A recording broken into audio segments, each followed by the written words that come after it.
Épisode 12, action! Comment épargner pour nos enfants à l'heure du web 2.0? À l'heure où tous les outils financiers sont au creux de nos mains, où les démarches sont accessibles à distance, où les connaissances sont disponibles au plus grand nombre, il serait quand même dommage de ne pas profiter de notre époque pour faire fructifier l'épargne que l'on destine à nos enfants. Mais avec l'inflation galopante et les taux des livrets qui n'en protègent pas l'intégrité, il serait peut-être temps de mettre à jour la stratégie qu'utilisaient nos parents. Et si vous passiez de l'épargne à l'investissement pour préparer un starter pack pour vos enfants? Ça vous intéresse? Je m'en doutais. Allez, parlons fric.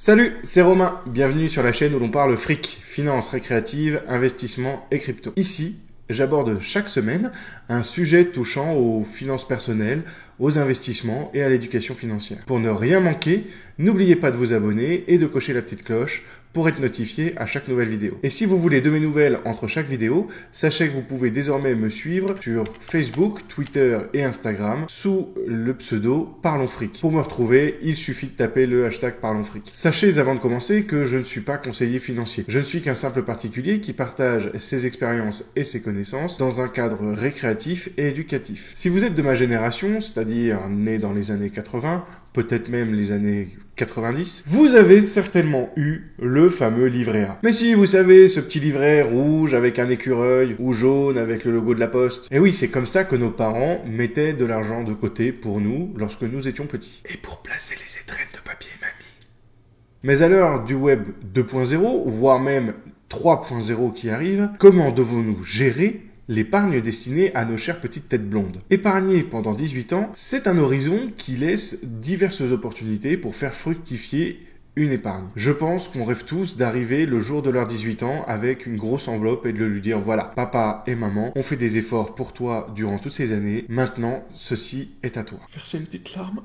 Le principe de cette vidéo, cela va être de passer en revue les différentes enveloppes que vous pourriez envisager pour faire fructifier de l'argent jusqu'aux 18 ans de votre enfant. Même si je vais passer rapidement sur chacune d'entre elles, j'essaierai de mettre en avant les avantages et les inconvénients de chacune. Et à la fin, je ferai une petite simulation chiffrée pour essayer d'estimer combien vous pourriez offrir à votre enfant si jamais il devait avoir 18 ans cette année. Alors évidemment, je sais que les performances passées ne présagent pas des performances futures, mais ça vous donnera peut-être un ordre d'idée. Ah, le fameux livret A. Il y a encore quelques années, celui-ci fournissait un rendement tout à fait honorable. Avec un pic à 3,7% en 2008, il était tout à fait légitime de considérer cette enveloppe comme étant un investissement sûr pour l'épargne de nos enfants. Et oui, après tout, c'est l'une des rares enveloppes à être garantie en capital. Et non imposée. Oh, le rêve! Oui, mais voilà, aujourd'hui, le taux du livret A n'est plus du tout le même. Jusqu'à il y a encore quelques semaines, il était encore à 0,5% de rendement, et même s'il est passé à 1% très récemment, ça reste quand même très faible. D'autant plus que durant le même temps, l'inflation commence à se faire ressentir. En fait, 1% pourrait être acceptable, peut-être, pour vous, pas pour moi. Mais en fait, 1% si seulement cela surpassait l'inflation. Et comme ce n'est pas le cas, aujourd'hui, on a tendance à dire que vous perdez de l'argent, ce qui, en fait, est un moyen rhétorique de vous faire réagir. Mais en fait, vous ne perdez pas d'argent, vous perdez du pouvoir d'achat. Quand vous avez 1000 euros sur votre compte, vous avez toujours 1000 euros sur votre compte. Ce qui va changer, c'est ce que vous allez être capable d'acheter avec cette même somme. Prenons un exemple. Si vous placez 1000 euros sur un livret A à 1%, au bout d'un an, vous allez récupérer 10 euros d'intérêt. Oui, mais voilà, l'inflation, elle, est à 2,7%. Ce qui veut dire que sur la même période, vous allez perdre 27 euros de pouvoir d'achat. Donc, 1000 euros plus 10 euros d'intérêt, moins 27 euros d'inflation. En gros, c'est comme si vous aviez perdu 17 euros de pouvoir d'achat. C'est ballot. Une autre enveloppe d'épargne que vous pourriez considérer est le PER, le plan d'épargne retraite. On n'a pas sauté une étape là? Évidemment, cela semble bizarre au premier abord, mais vous vous doutez bien que si je l'ai inclus dans ma vidéo, c'est qu'il y a une astuce. En effet, le PER vous permet de placer de l'argent et même de défiscaliser les sommes placées dans cette enveloppe en contrepartie d'un déblocage à la retraite. Sauf qu'il y a une clause qui vous permet de débloquer cet argent avant la retraite, c'est l'achat de la résidence principale. Et ça tombe bien, cette enveloppe pourrait aider votre enfant à acquérir sa résidence principale. C'est vrai, c'est malin, mais je voudrais attirer votre attention sur 2 points. D'abord, la législation. Parce qu'en fait, d'ici les 18 prochaines années, peut-être même plus, il est possible que la législation change et que vous ne soyez plus autorisé à débloquer le PER pour l'achat de la résidence principale. C'est le problème quand on a un horizon de placement long terme, on n'est pas à l'abri que quelqu'un change les règles en cours de route. Le deuxième point, c'est que ce déblocage anticipé peut être un peu trop restrictif. Je m'explique. Aujourd'hui, on sait bien que les jeunes font de plus en plus d'études et ils voyagent beaucoup, notamment à l'étranger, pour des stages. Du coup, à quel âge votre enfant va-t-il envisager d'acquérir sa résidence principale? Ce n'est peut-être pas un problème, mais c'est une question que vous devez vous poser. Parce que si votre enfant achète sa résidence principale à 30 ans, eh bien ça voudra dire qu'il ne pourra pas toucher l'argent à ses 18 ans. À vous de voir. D'autant plus s'il s'appelle Tanguy. Si c'est l'investissement dans la pierre qui vous rassure le plus, vous pouvez envisager d'investir dans l'immobilier papier au travers d'une SCPI au nom de votre enfant. Cet investissement est plutôt sécurisé et très diversifié puisqu'il y aura plusieurs biens gérés par la SCPI et cela va rapporter un rendement plutôt moyen. Donc le rapport rendement-risque est tout à fait acceptable. De mémoire, je crois que c'est 4% en moyenne. Néanmoins, investir dans une SCPI, compte tenu des frais, n'est pas vraiment conseillé si vous souhaitez mettre de l'argent et faire un effort d'épargne de manière mensuelle. En effet, il y a des frais d'entrée et donc c'est pour cela que l'on conseillera en général de faire un investissement en plaçant une grosse somme dès le départ. Ce n'est donc pas à la portée de toutes les bourses. De plus, vous aurez à supporter la fiscalité durant les 18 premières années.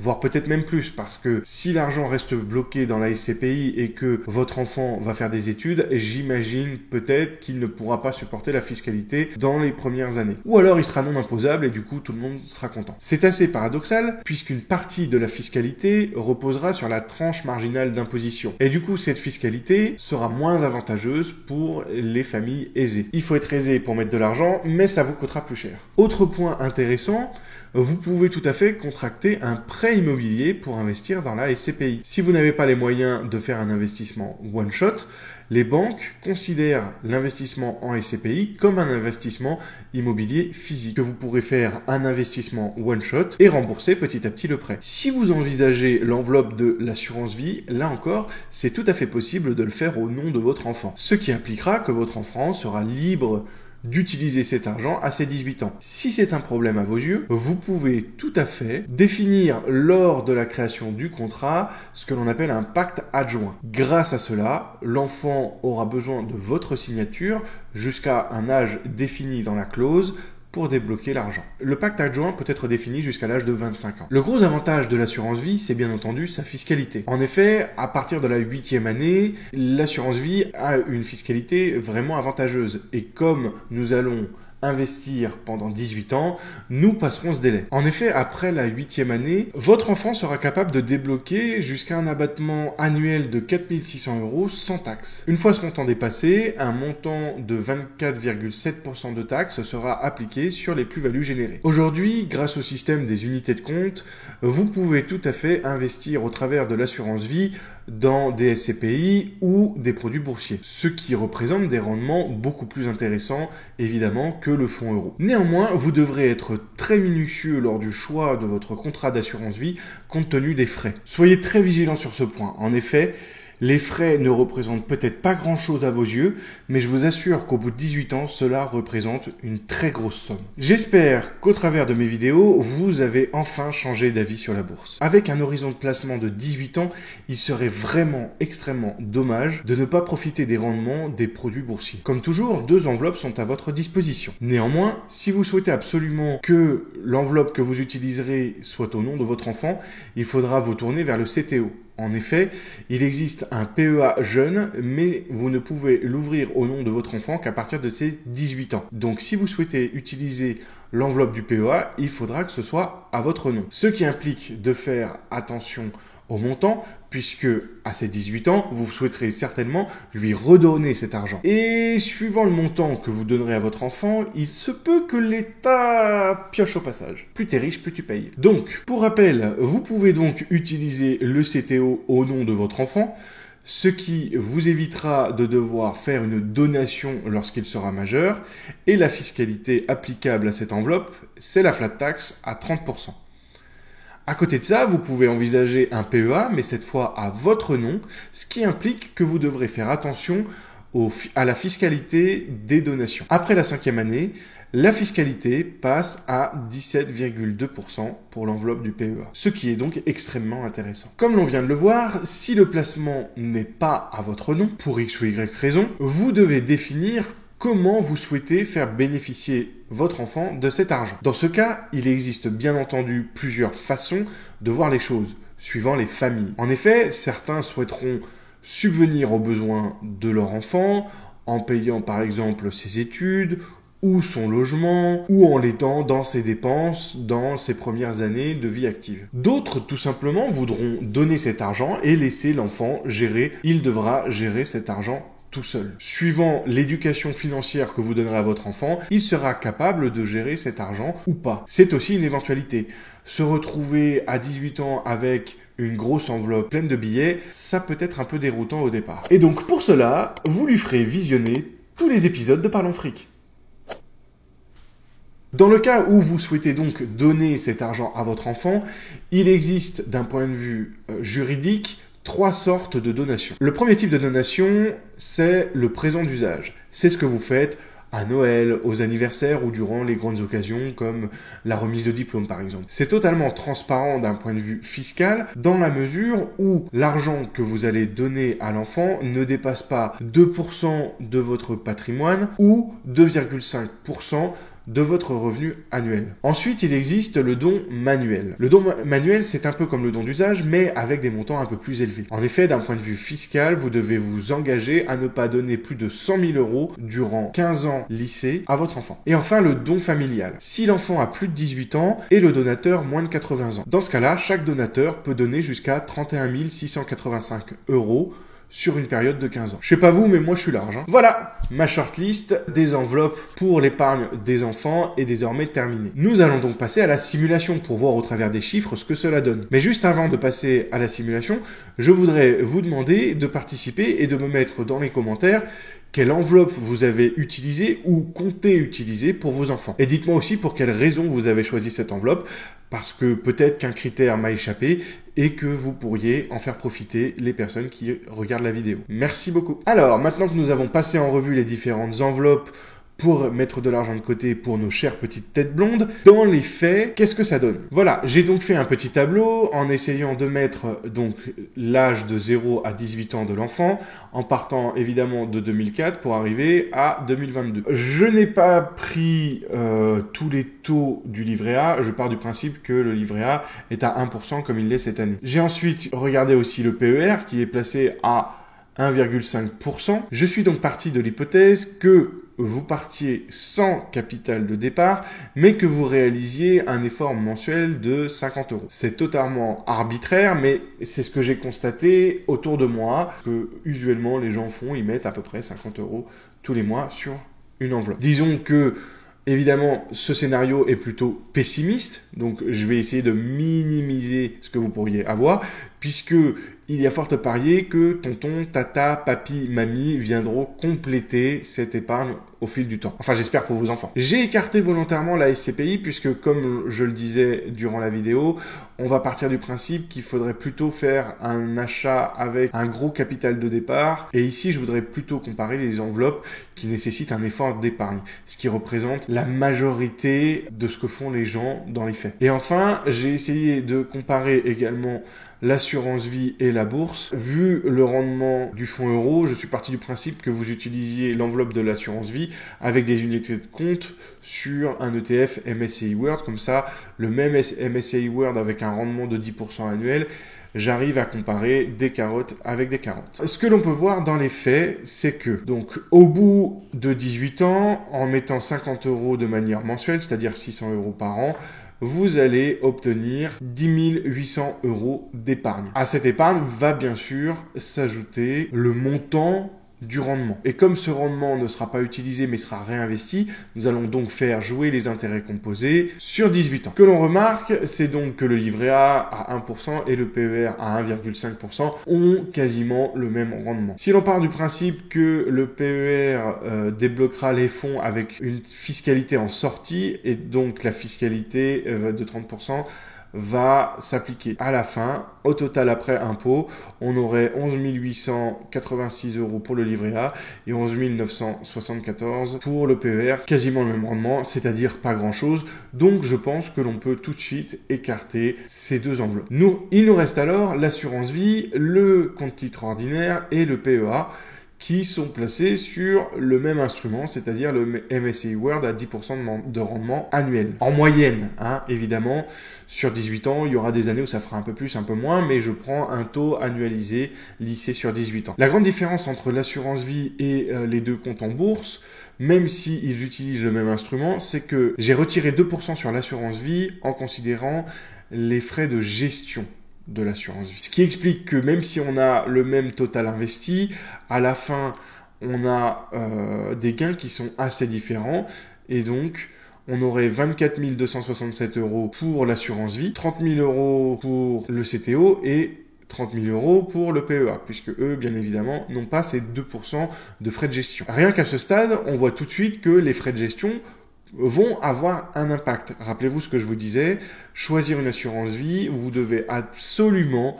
veiller à regarder les frais, puisque vous voyez ici qu'on a quasiment 6 000 € de différence, rien qu'en ayant seulement 2 petits pourcents de frais de gestion sur l'enveloppe de l'assurance vie. Ensuite s'applique la fiscalité. Pour rappel, après la 8e année et après l'abattement annuel, on applique 24,70% de fiscalité à l'assurance vie. Le CTO, c'est la flat tax à 30% et après la 5e année du PEA, 17,2% sur les plus-values, bien évidemment. Ce qui nous donne un total après impôt de 20 941 pour l'assurance vie, après abattement, 24 306 € pour le compte titre et 26 776 € pour le PEA. Le PEA serait donc le grand gagnant, mais rappelez-vous que ce PEA ne peut être souscrit au nom de votre enfant et donc il faudra le souscrire à votre nom, ce qui implique une donation et nous avons vu que certaines donations peuvent se voir appliquer une fiscalité particulière en fonction du montant. Personnellement, je n'atteindrai certainement pas les 5 000 € au bout des 18 ans, donc la donation ne me pose pas de problème. Dans mon cas personnel, le PEA serait donc le meilleur investissement pour mon enfant. À vous de voir si c'est également votre cas. Voilà. Ma petite simulation est terminée. J'espère que vous aurez compris que cette vidéo est dans la lignée de ce que j'essaye de faire sur la chaîne, c'est-à-dire d'une part vous montrer qu'il faut absolument dédiaboliser la bourse, puisque effectivement il y a un risque de perte en capital, mais que ce risque s'atténue au fil des années. Et ce cas précis, avoir un horizon de 18 ans sur des produits boursiers, c'est s'assurer de faire une plus-value et d'avoir un bien meilleur rendement que l'épargne. Vous avez donc le pouvoir de transformer un petit effort d'épargne mensuel en un énorme cadeau pour votre enfant. Je pense que ça, déjà, ça devrait vous faire réfléchir. Le deuxième point, c'est qu'évidemment, comme d'habitude, je vous le répète, mais il n'y a pas de solution standard. Vous devez choisir la solution qui s'adapte le mieux à votre situation personnelle. Si vous êtes aisé et que vous allez payer une fiscalité sur la donation, ne prenez peut-être pas le PEA. Vous pouvez considérer une autre enveloppe. De même, si vous n'êtes pas capable de mettre 50 € de manière mensuelle, vous pouvez très bien mettre 10 ou 20 €. Ce n'est pas un problème. Vous trouverez certainement l'enveloppe qui correspond le mieux à votre situation. Personnellement, j'ai déjà fait mon choix et donc il nous reste environ 15 ans avant que je vous fasse un retour d'expérience avec la principale intéressée. Ma chérie, si tu vois cette vidéo dans 15 ans, tu vois que papa a beaucoup réfléchi pour ton avenir. Voilà, c'est terminé pour aujourd'hui. J'espère qu'encore une fois, vous avez appris des choses, que cela vous aura fait réfléchir et vous permettra d'envisager vos futurs projets et objectifs financiers. Si c'est le cas, n'hésitez pas à smasher le petit bouton du like. Ça me fait énormément plaisir de voir que vous appréciez mon contenu. D'autant plus que parmi les dernières vidéos, j'ai été enfin recommandé par l'algorithme de YouTube et donc j'ai des vidéos qui commencent à faire plusieurs centaines de vues. Donc voilà, ça me fait énormément plaisir et tout ça, je n'oublie pas que c'est grâce à vos interactions. Merci beaucoup. Je vous dis à la prochaine et d'ici là, prenez soin de vous et de votre fric. Salut!